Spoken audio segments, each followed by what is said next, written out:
So much to learn about, it'll make you want to shout, Blippi!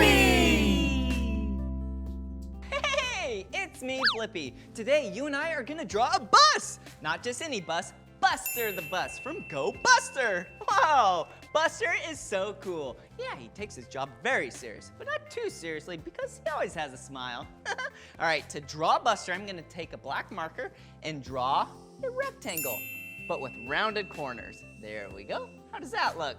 Whoa! And let's draw a circle down here for a wheel and a tire. Ooh, and a little circle inside. Ooh, and a square right down there.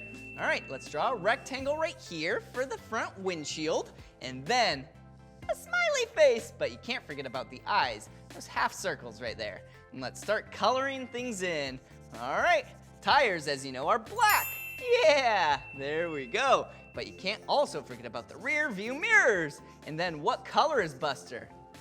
Yeah, yellow. Here we go. Whoa! Cool, there you go, Buster. Now you have some color. Well, if you want to keep drawing with me, all you have to do is search for my name. Will you spell my name with me? Ready? B-L-I-P-P-I, Blippi. All right, see you again. Bye-bye. Come on, everyone, let's make learning fun. Blippi. So much to learn about, it'll make you want to shout, Blippi!